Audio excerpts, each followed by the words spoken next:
8 mga remedyo sa bahay para natural na babaan ang iyong mga antas ng creatinine.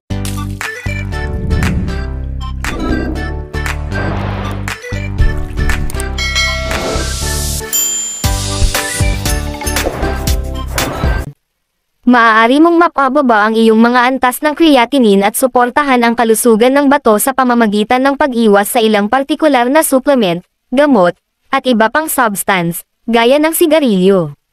Bakit mahalaga ang creatinine? Ang iyong daluyan ng dugo ay nagdadala ng creatinine sa iyong mga bato, kung saan sinasala ito ng iyong katawan sa pamamagitan ng iyong ihi.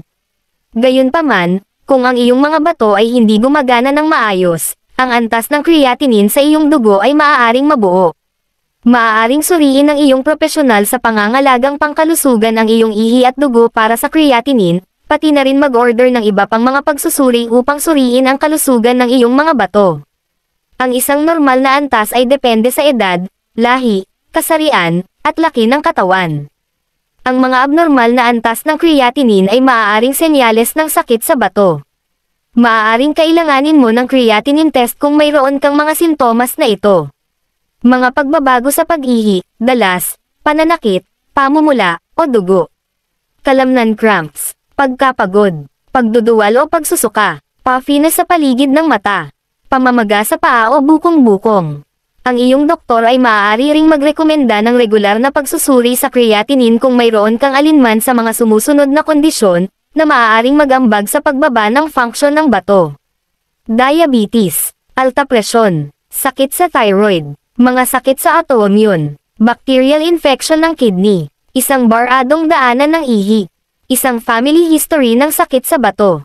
Ang mga antas ng creatinine ay maaari ring pansamantalang tumaas mula sa matinding ehersisyo o paggamit ng ilang partikular na gamot tulad ng sulfamethoxazole, trimethoprim, o mga chemotherapy na gamot. Higit pa rito, maaaring mag-ambag ang pagiging buntis o pagkain ng dieta na mataas sa pulang karne. Kailangang linisin ng iyong katawan ang iyong dugo upang gumana ng mahusay. Ang pinakamahusay na paraan upang mapababa ang iyong mga antas ng creatinine ay upang gamutin ang pinagbabatayan na dahilan. Narito ang 8 paraan upang natural na mapababa ang iyong mga antas ng creatinine. 1. Huwag uminom ng mga supplement na naglalaman ng creatine. Ang creatine ay isang natural na compound na ginawa sa iyong atay. Dinadala ito sa iyong mga kalamnan kung saan ito ginagamit para sa enerhiya.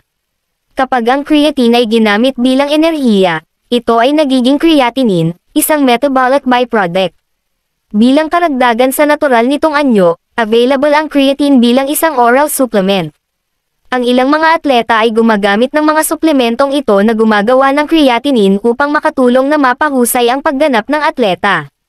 Ang sinumang nagnanais na bawasan ang kanilang mga antas ng creatinine upang mapabuti ang kanilang paggana ng bato ay hindi dapat kumuha ng mga suplementong creatine. Habang ang creatine supplementation ay malawakang pinag-aralan, may kakulangan ng pangmatagalang pag-aaral sa mga taong may sakit sa bato. Makipag-usap sa iyong doktor bago magdagdag ng anumang suplemento sa iyong dieta. 2. Bawasan ang iyong paggamit ng protina.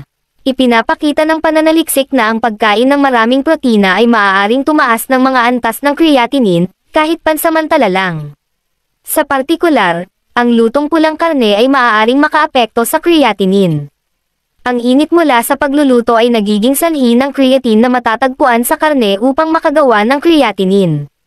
Ang mga taong sumusunod sa mga dieta na napakataas sa pulang karne o iba pang pinagmumulan ng protina, kabilang ang mga produkto ng pagawaan ng gatas, ay maaaring magkaroon ng mas mataas na antas ng creatinine kaysa sa mga taong kumakain ng mas kaunti sa mga pagkain iyon. Kung kumain ka ng maraming pulang karne, lumipat sa higit pang mga pagkaing nakabatay sa gulay. Subukang palitan ang mga beef burger para sa patis ng gulay, masaganang nilagang gulay, lentil na sopas. 3. Kumain ng mas maraming hibla. Hay!